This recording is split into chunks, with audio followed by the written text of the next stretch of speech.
With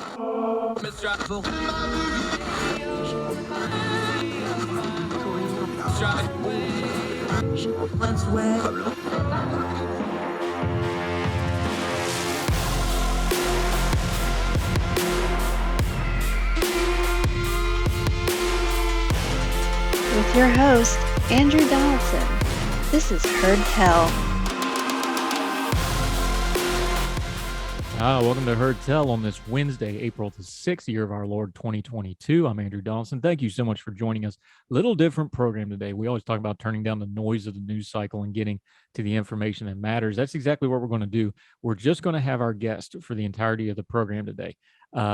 Delegate Danielle Walker. She represents the 51st District in the House of Delegates for the great state of West Virginia. That's the Morgantown area, Monongalia County. We're going to talk to her about some really hot button issues and some things that are going on in West Virginia, because you know how much I love West Virginia, but it's also universal things like the CPS system, things like broadband, food deserts, things like this. Those are political things that can be fixed. But we really wanted to have her on to talk the cultural issues that have bled over into the political process. We're going to talk about some issues like CRT legislation in education. We're going to talk about things like the Crown Act that maybe you may not be super familiar with, why that is important to certain segments of the population. And as she'll tell you, she was even surprised when they started pushing it. It wasn't just minorities that came out with stories of how it affected them. We're going to talk about some of those hot button issues, but the key word there is talk. No, Delegate Walker and I don't agree on everything. We probably disagree on a lot of things, but this is a conversation. This is grown folk talk. We're going to listen. We're going to hear each other out. We want you to hear her perspective on things. There's also a great piece. You know, we always end on a happy or a higher note or something that's a little bit more uplifting. That comes from our guest today. She has a piece of legislation that's very personal to her, but will also be instrumental in saving many, many lives. It passed overwhelmingly. It was a great moment because we're going to bash the House of Delegates in West Virginia a little bit today on their inaction on certain things. They came together on a bill that's very, very close to Delegate Walker's heart. So why do we do this? This is us putting our money where our mouth is as to what kind of a program we want Heard Tell to be. We said from the beginning, we have everybody on here. We have conservatives, we have libertarians, we have progressives, we have folks that we're not exactly sure what they are sometimes. But we want to hear viewpoints from everybody. It doesn't change our viewpoints, but it changes our perspective. You always want to have a wide perspective and never get caught in an echo chamber. There's plenty of that out there. And that's one of the reasons we started doing this program, was we just couldn't find anywhere where you could get multiple viewpoints, still grounded in principles. We're not going to change who we are at the core, but we can adjust how we do things and how we view certain things based on the world around us. Because what happens is, if you sit down and talk to people like Delegate Walker was good enough to do with us here, you get past the ideologies and the buzzwords and even the policies to a large extent and realize what you're really dealing with is people. And if you can keep things people-centered, even on things that have a great divide on them, you can at least empathize, you can at least sympathize maybe a little bit, and you can start finding some inroads to make things better. Because the truth of it is, just othering each other and making everybody the bad guy isn't going to really do us any good, because we're still going to all be having to live together. We have a representational system of government. And if all we do is make the other person the enemy, or the other side the enemy, or otherize them into their ideology and buzzwords and start forgetting that they're people, we're just digging trenches we're all going to die in, at least metaphorically. So today, we're going to put our money where our mouth is. We're going to talk to Delegate Danielle Walker from the West Virginia House of Delegates. She's been a longtime activist. She has a wonderful story that she's going to lead off on, what brought her to West Virginia, why she loves the state so much. I'm going to delve into the history of it. We're going to talk about touchy issues, CRT, race. What does it mean when somebody says colorblind? How does that land with her? Going to talk about the Crown Act. Going to talk about how discrimination like that affects freedom and liberty, something we should all be able to agree on. This is going to be grown folks stuff. So prepare yourself, but we're very proud of it. We're happy to bring it to you. You'll probably be challenged on your thinking. You might get mad at some points. You might go, at some points. And we hope at the end of this, you will have learned something. Thrilled to have Delegate Danielle Walker with us on the program today. Hope you enjoy it. We'll continue with her right after this on Heard Tell.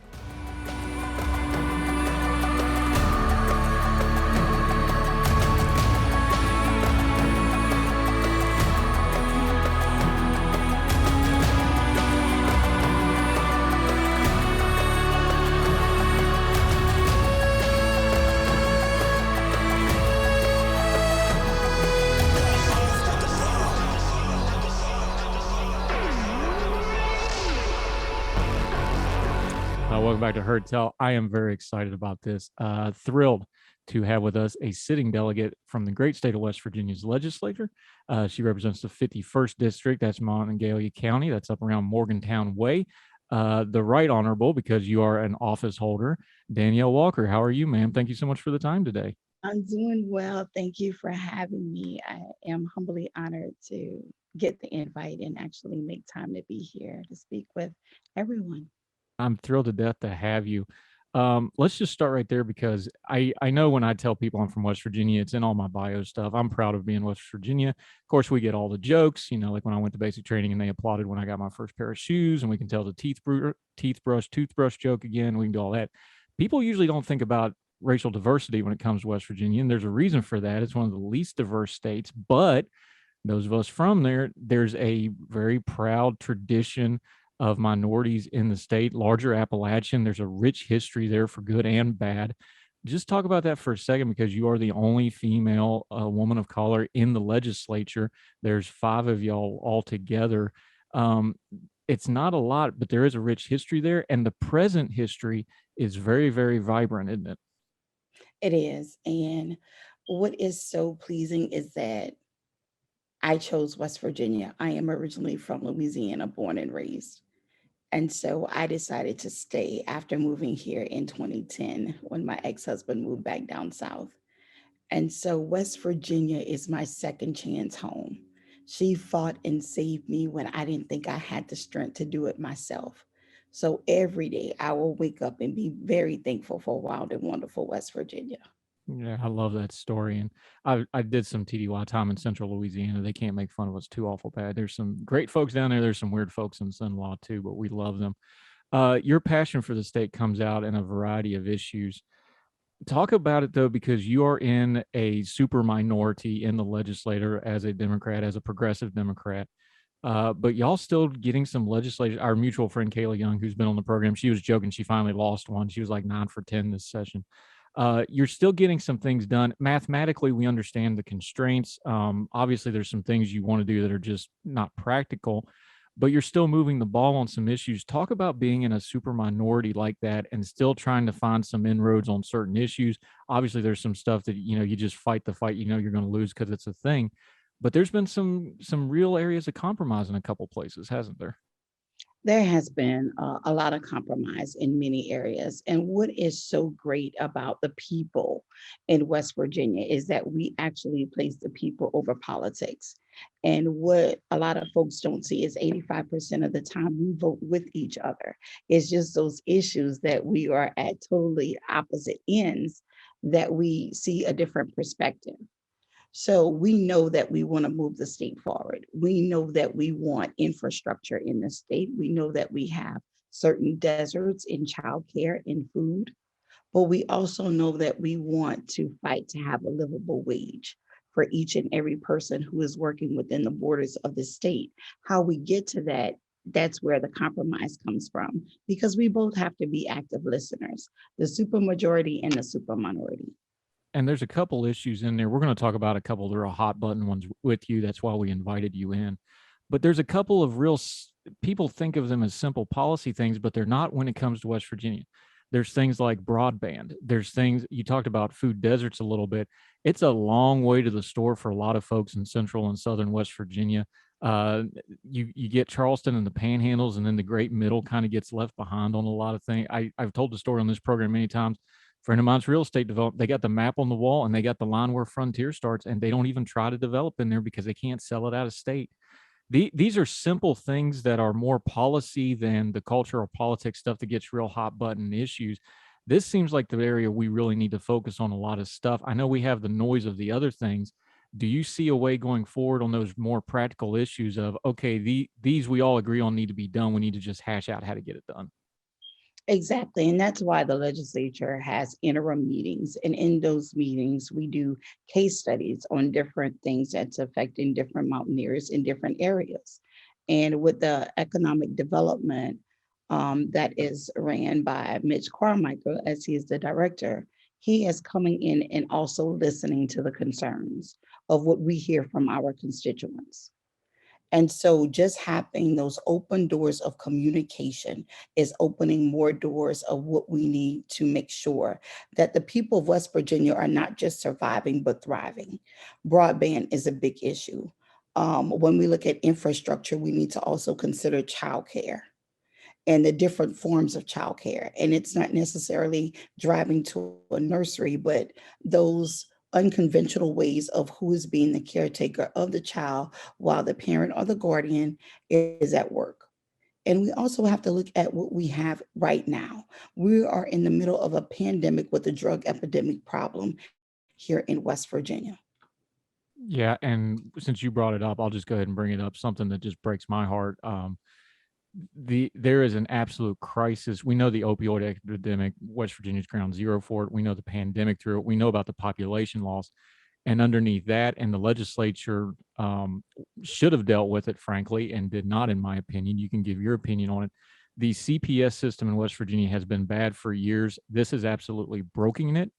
I'm somewhat at a loss for words, but you're there, you were in the meetings, you've seen the stats, you've talked to the CPS workers. Just how bad is the CPS system in West Virginia right now? All respect to the workers who are trying to do the best they can in a really bad and broken system. We don't want to, besmirch them, but this is beyond crisis level what's happening with Child Protective Services in the state of West Virginia right now, isn't it?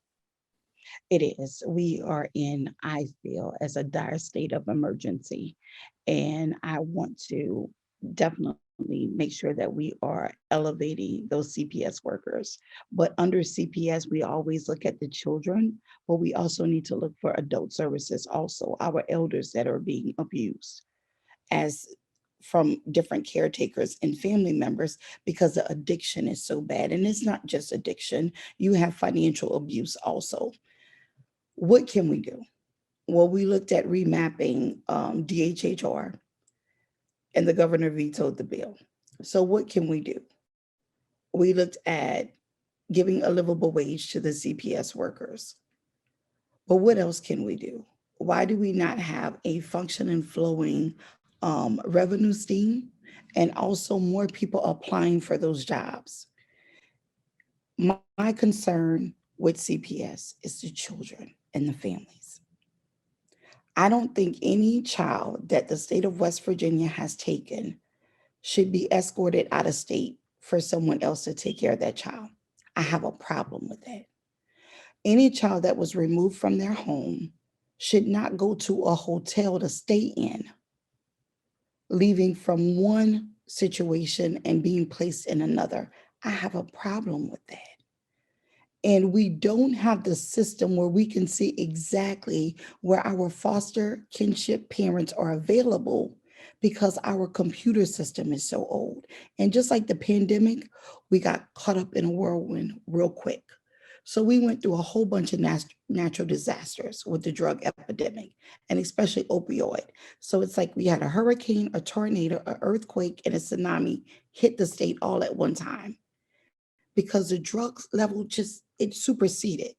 It went from our children being addicted to our workforce being addicted to now grandparents taking care of children, great aunties, school personnel because they know the child being accepted as kinship. And there's too many cracks that different situations is falling through. And I'm there not only to listen to those foster care, kinship, and adoptive parents, but also listen to the children that's being affected. I'm a proud board member of West Virginia CASA. And we definitely need those volunteers to link up with those children and families so we can make sure that we have a functional, effective, proficient, loving stream to care for our children of West Virginia. We continue our discussion with Delegate Danielle Walker of the West Virginia House of Delegates right after this on Heard Tell.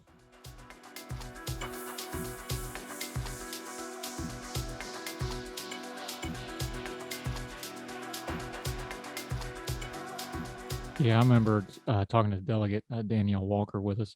I remember going home for a funeral summer before last, and I was talking to guy I grew up with, went to church together, played pickup ball together. He's now a judge in West Virginia, and he just looked at me with almost dead eyes, going, "I got one case as the mom, and the next case as the dad. What am I supposed to do?" Like the people don't understand, and we've covered it on this show with folks like Dr. Keith Humphreys. These things have blast. This isn't an addict laying on the street. These people have blast radiuses that go off in these communities and these families. It overloads the healthcare system. It overloads the criminal justice system. It overloads a CPS system that, by the way, has been bad for decades. Let's just be clear about that. It was already broken. I don't even know how to really start with this, because it's almost beyond a cultural problem now, isn't it? It's beyond a policy problem. It's a resource problem when there's absolutely no resource to pull from. So I understand you have some legislative things you're trying to do. Is it just down to volunteerism, where it's just one more case of West Virginians are just going to have to take care of themselves here, or what are we going to do? We need the community. We need to go back to the days when we were one, where it takes a village to raise a child. That's exactly what we need. We all need to get uncomfortable for many moments so this can be a movement in the right direction. We need first responders on hand, and that is fire department, that is our QRTs, that is our law enforcement. We EMTs, we need everyone up front and personal. What is affecting our most vulnerable, and that's our children and our seniors. And so it is more than volunteerism. It is changing from being an ally to an accomplice. So that's going to those city council meetings, that's going to the county commission meetings, that's making sure that we have all the stakeholders up front and we're actually listening. That's keeping up with the numbers of what we call these centers when there is no placement for these children. What is the process when children in the foster care system age out? Are we making sure that we're touching each and every child? Because we have over 7,000. Over 7,000. We got to do better, West Virginia. Yeah, and I say it and people think I'm being overly dramatic about it, but it's really true. I saw the census data. West Virginians, we need to start treating being West Virginia like being an endangered species. I'm over a lot of the noise of it, and like, let me find some people that are trying to, because I got a little grief about, well, why do you talk to this person, or why do you promote this person? That's like, I was like, listen, like, this is an extension level. There's not a lot of us left, and there's going to be even less of us left with the opioid crisis, the childcare crisis, the dropping population. I love West Virginia. I want there to be a West Virginia 100 years from now. And we're not on a path for that right now. And I don't care where I can get an ally for that. Our folks are dying. And I don't want us to pass quietly into the night without doing what we've always done as West Virginians and been like, no, we're going to figure this out one way or the other, and we're going to make this work no matter how dark it gets. And I know the people there know that, but I don't think our government, and I don't think that's both state and federal, and I don't think the people who honestly, I think they want to try to help, I don't think they understand that part of it. Do they? Do we do a good job of conveying that, or is it just one of those things where the stereotypes get in the way? I think it's very stereotypical, right? Because when you go through the CPS channels of reporting, and then that investigation happens, whether you leave the child in the house and get resources and wraparound services for that child and the whole family, or whether you remove that child and then you have to start with different placing agencies, right? And so we need to make sure that there is, just like there's a flow of the reporting and placing, there needs to be a flow of sustainability, right? If we're going to reunite this child with this family, we need to make sure that we have a different worker there to make sure that they're checking in on this family weekly, monthly. And what does that mean? We need an increased population of workers. We need another entity, another level of that. But we need to also make sure that that family has transportation to get back and forth to the job, because that's what the judge ordered for them to do, right? We need to make sure that we have counseling services for that family that is opposite of the hours that they are employed, because a new employment, you don't automatically get family medical leave, right? You don't get that paid time off.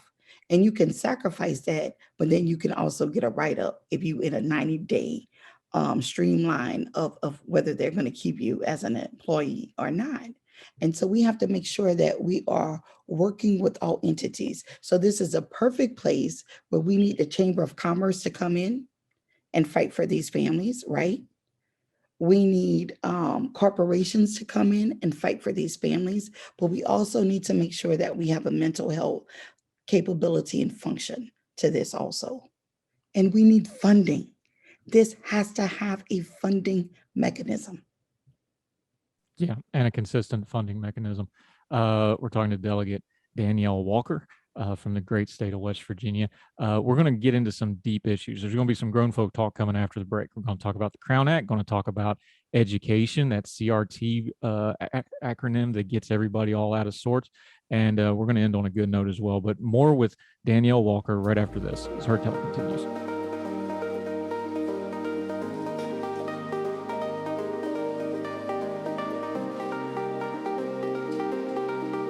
Hi, welcome back to Heard Tell.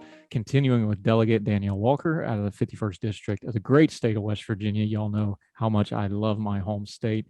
But now it's time for some grown folk talk on some tough issues. There's been a couple very controversial bills. Let's start with one that actually just got some play in the U.S. Congress, but you've been trying to get it done in West Virginia. It's called the Crown Act. It deals with a prejudice, but let's assume a wide spectrum of the prejudice comes out of ignorance.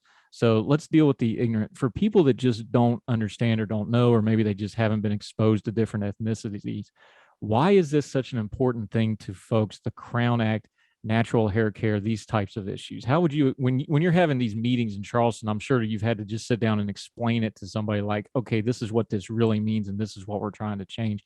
How do you go about that? Well, what we have to first look at is what the dark past has taught us. And when it came to natural hair and in the Black and brown communities, it was always discriminatory. When we look back in the 1700s, there was a bill by a Louisiana governor called the Teon Act. And a Teon is a hairdressing where you tie your hair up.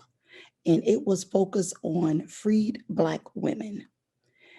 It was a group of white women who went to the governor who said, the exotic styles of hair that these women are wearing, they are bringing chaos to our husbands.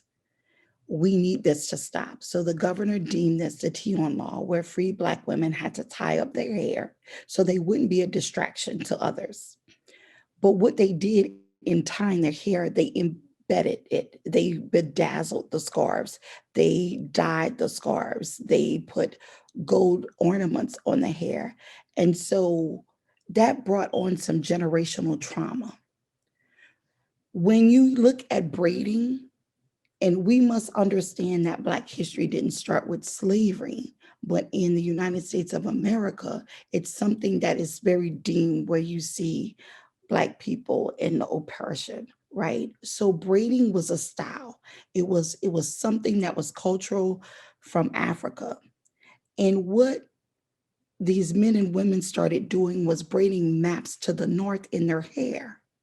What they used their hair and the braiding for was to put seeds from their native land as they were moving from one plantation to another, or even as an indentured servant or a freed person, they would embed the seeds in their hair so they can keep that as heirlooms.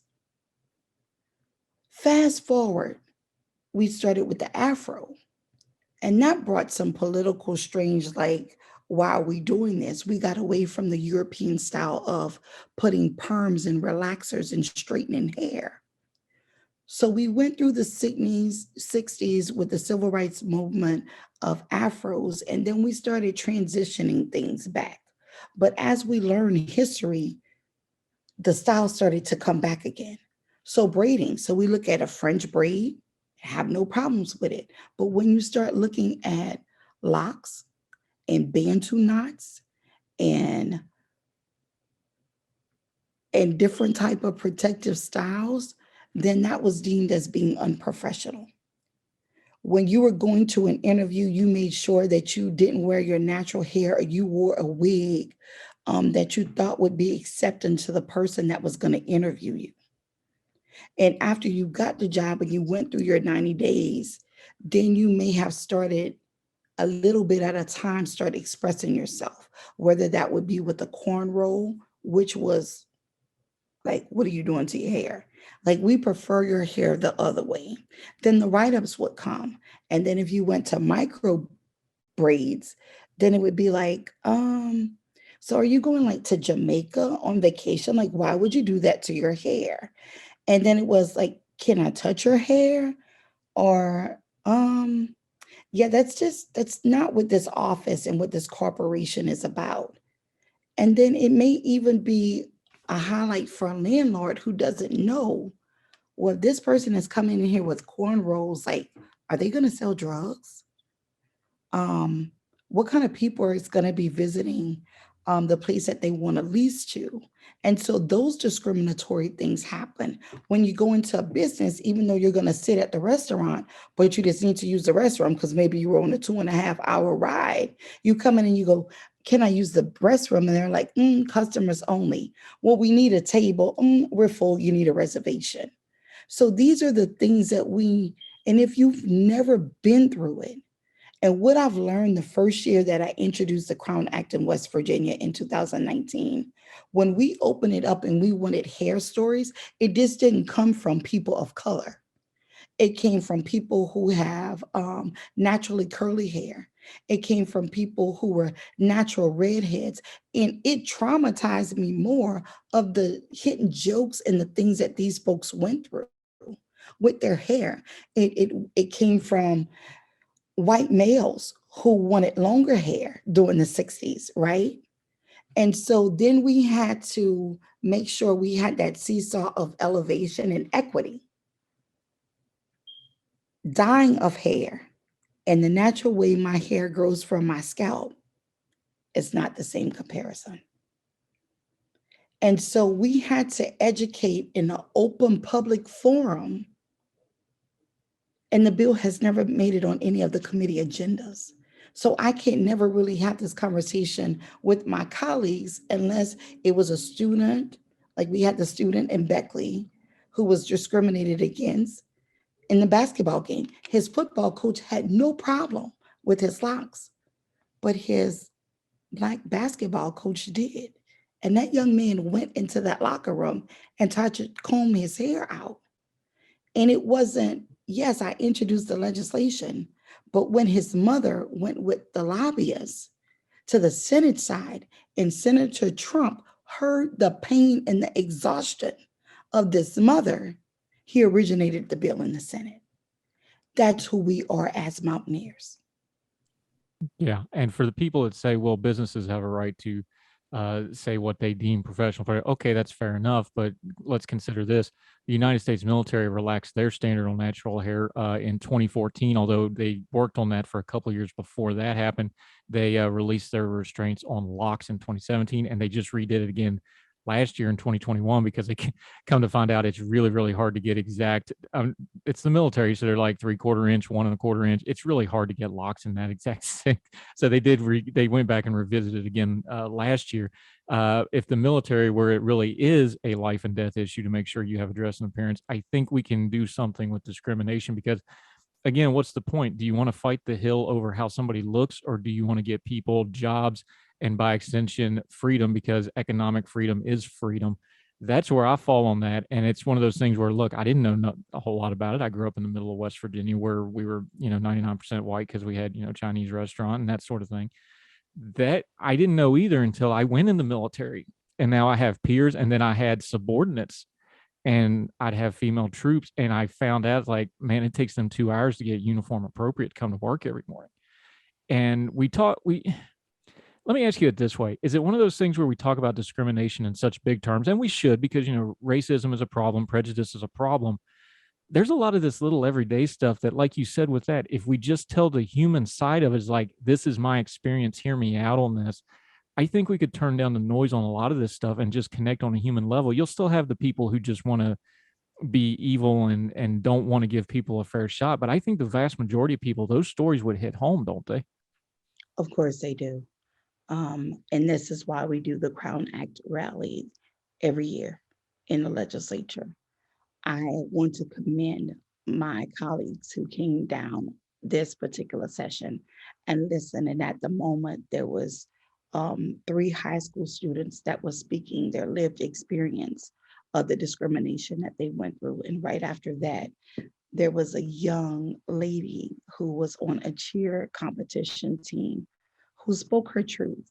And you could see the pain, but the resiliency in them taking a stand of being comfortable in wearing their natural hair. And a lot of it is protective styles. So you can accept someone who wears a protective style if they are a cancer patient and they lose all their hair. We can accept them wearing a scarf or a headdress, right? We can accept them wearing a wig. But as an African-American woman, can you accept the diversity? Because I don't look like I have a certain illness, I do. And these protective styles keep me from being sicker than what I am, right? It's the years of relaxing your hair and having those harsh chemicals. Now there's studies that they can promote breast cancer a little bit faster in African-American women than anybody else in the US. So these are the things, there's science behind this. And there's studies behind this, and there's real harm behind this. And it's time that we move forward. We continue our discussion with Delegate Danielle Walker of the West Virginia House of Delegates right after this on Heard Tell.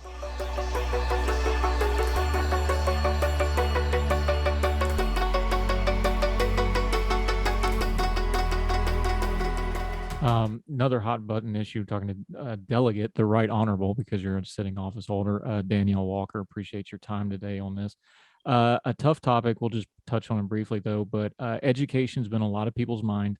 There was an education bill that went forward in West Virginia.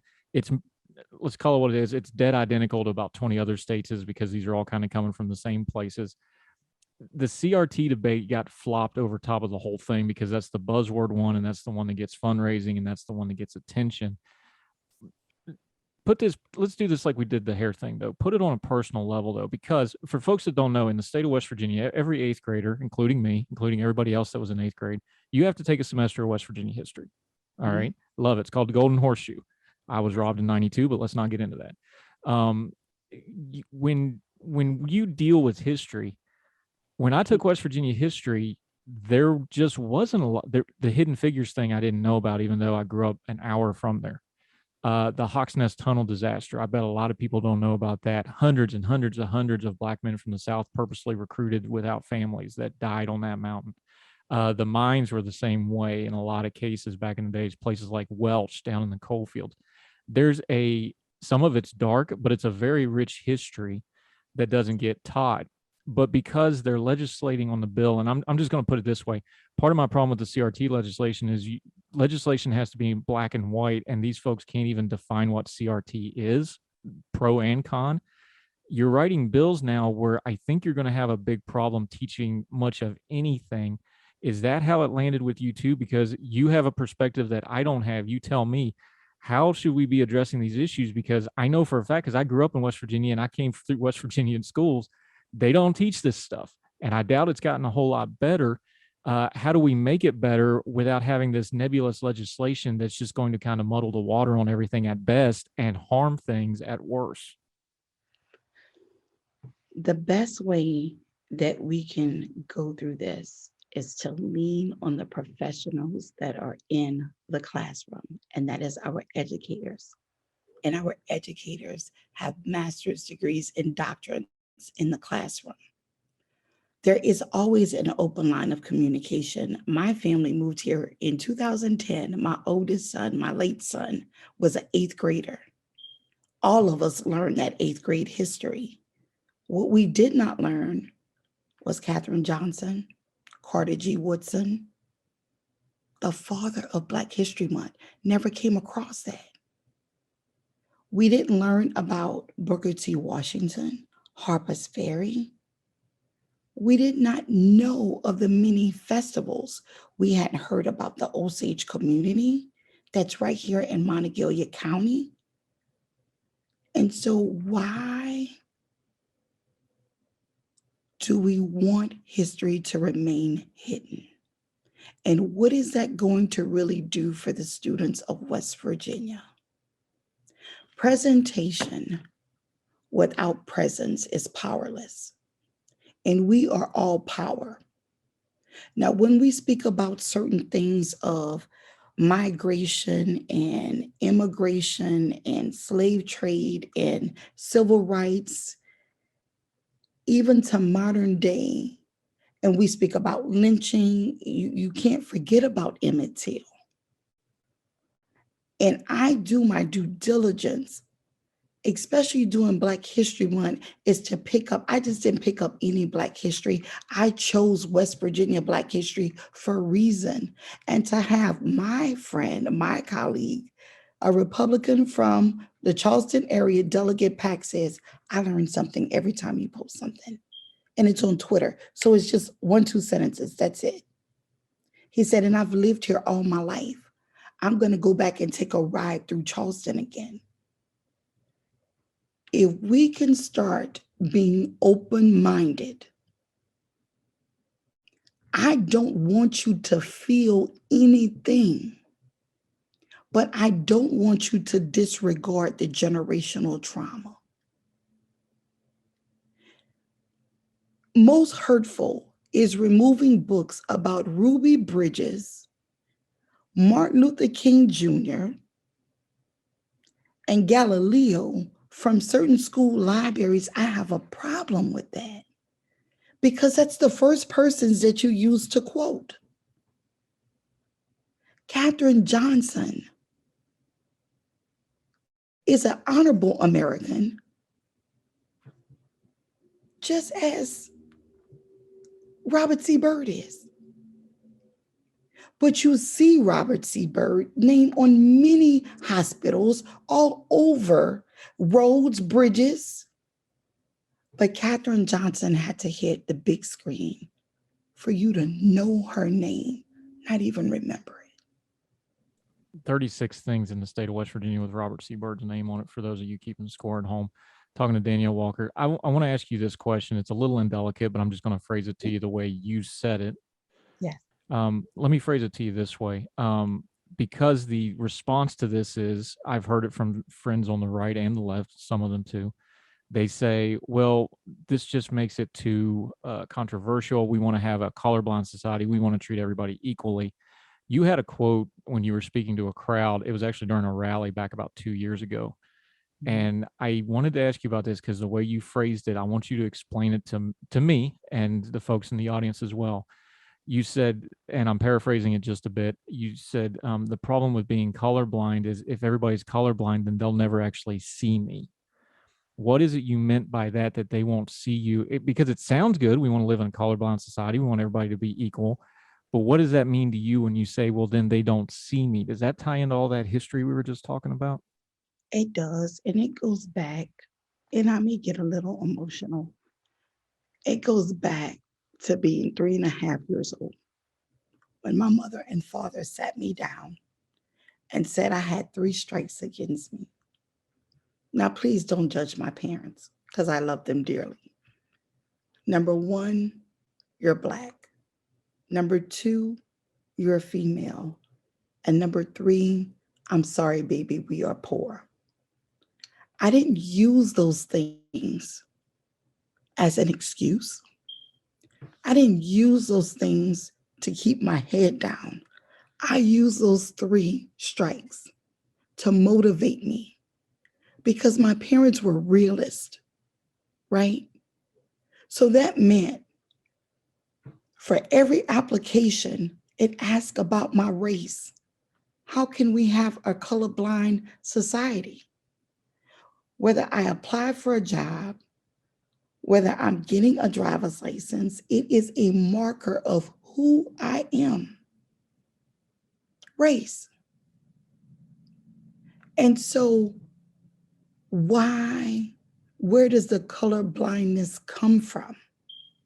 Now, many folks it can say that this is my religion, this is what's in the Bible. Well, then that's discriminatory also, because not everyone practices a religion. Not everyone reads the Bible. It is my faith, and I hold it near and dear to my heart. But when you say you want to be colorblind, do you blind out my natural hair? When you say you want to be colorblind, do you blind out my tattoos? When you say you want to be colorblind, do you take away my statute of being a 6 foot, 300-pound woman? Do you go colorblind if you see my sons walking into a store and you clutch your purse? Do you go colorblind when you see certain people wear certain clothes, listening to certain music? So when are we actually truly colorblind? We are human. So I need you to see me. I need you to see beyond this beautiful Black skin that I was so graciously blessed to be in. I need you to see the mind. I need you to not only hear the words that's coming out my mouth, but I want you to understand them. I want you to be an active listener. I want us to work together. I don't want a hand out. I need a hand up at times. But just as I'm reaching my hand up for you to help me, my other hand is reaching for someone else to come to that same level. This is true equity. But we can't ask for diversity, equity, and inclusion if you're not seeing me. So I need you to see me, all of me. We continue our discussion with Delegate Danielle Walker of the West Virginia House of Delegates right after this on Heard Tell.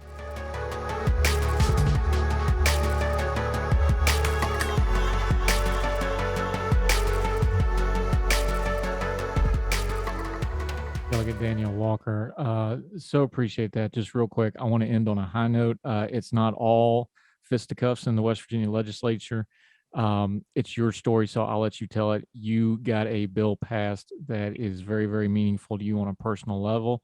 The Demetri Walker blood program legislation, just real quickly in the time we got remaining, can you let folks know what that is? And a great moment together. Saw a lot of folks crying when they signed that thing, both sides of the aisle, including you. Understandably, let folks know what that was real briefly, and that one of the great moments of West Virginians coming together. Let them know what that was. Exactly. Demetri Walker is my late son who took his last breath on June 19, 2021, due to some complications to leukemia. Being an African American, bone marrow was going to be our next step forward. This was not the first time Demetri had a bone marrow biopsy. He was diagnosed in less than a month and died. So I wanted to make sure that we brought awareness to every West Virginia. So House Bill 4631 was signed by Governor Justice on March 28th, and it is the bone marrow and peripheral blood stem donation program that will be an online brochure that will be monitored by the National Marrow Bone Donor Program. That's where we're going to get all the information from. We will make sure we have all the stakeholders there. This is a new progressive form of healthcare here in our wonderful state, where we have so many wonderful healthcare facilities, people learning about healthcare. And this is keeping my sons, my king, life and legacy alive. And I am so humbly honored that my colleagues stood with me, by me, because they heard and they seen our story. Thank you. Yeah, I'm very happy to have you with us, Delegate Danielle Walker, today. I like emphasizing the things where we can find some agreement on. There's plenty of stuff we don't agree on, but part of grown folk talk, we've lost this in social media ages. People just know what they don't agree with, so they just don't waste a lot of time on it. They just spend some time. I like doing that. I do hope to have you back again soon. There's going to be a lot of other issues. There's some stuff I want to get to. We just ran out of time for today. So I want to have you back. Until we get you back on the program, though, let folks know where they can follow you, social media, your website, and where they can keep up with what you're doing in the West Virginia legislature and in your advocacy as well. Yes, so we are on all social media platforms. We're on Facebook, Delegate Danielle Walker, Danielle Walker for House. We are on Twitter, Danny for WV. We are on Instagram, same thing, Danny for WV. We have a website, DanielleWalkerWV.com. Please follow us. Please send us your policy ideas. Please let's have a grown folks conversation, as Andrew said. And I'm always here to do my job, but I need you to do yours too. Yep, I appreciate you very much. Thank you so much for the time out of your busy schedule. I know you got some really exciting and important stuff coming up that we won't reveal here. You can do that on your own. You can tell us all about it next time you come back. Look forward to talking to you again, ma'am. Thank you so much. Thank you. That'll do it for Heard Tell today. A little bit different program, but this goes into the core of what we do at Heard Tell. We turn down the noise and get to the information we need. And sometimes that involves talking to people and listening, folks you normally wouldn't hear from, folks maybe you've never heard out before. Doesn't mean we agree with everything they say. We can listen, we can learn things. We don't assume. Don't just take the buzzwords and the talking heads' word for it. Don't just smash send on that big social media account that you follow because they got a big name and a big following. If you're wondering about something, ask. And if there's a people group that's different from you or people that think differently from you, you use this social media for something other than cat pictures and yelling at people in Washington. You can reach out and talk to them. People that are different from you, people from other parts of the country, people on the other side of the world for that matter. You can use your social media to talk to them. You can learn from them. You don't have to guess what they think or take somebody's word for it. You can find out for yourself. It's what we're going to continue to do on Heard Tell. We'll keep doing it as long as you keep watching and listening. However you're watching and listening, please make sure you're subscribing. It's very important for a lot of reasons. One is that way you don't miss anything we're doing. We make sure you get everything we put out for you. Two is it lets us know what you are and are not watching and listening so we can make adjustments that way. You can reach out to us, heardtellshow@gmail.com, heardtellshow at Twitter, whichever one you want to do. We've done whole segments just based off what people have asked about or they've had a question or they wanted to touch on a topic. We've even reached out and had people on the show because they reached out. So this is a participatory thing. Please participate. We'd sure appreciate it. Make sure you leave ratings and comments. That's really important for us. Let's folks know our little program is worth checking out. So till we see you tomorrow, a little bit more normal show on tap for tomorrow, but still more great guests, more great news, turning down the noise of the news cycle. I can't wait. I hope you can. Heard Tell Show tomorrow, wherever you and yours are. We hope you're well. We hope you're well fed. And we'll talk to you tomorrow on Heard Tell. All the music on Heard Tell is provided under a Creative Content license from monstercat.com.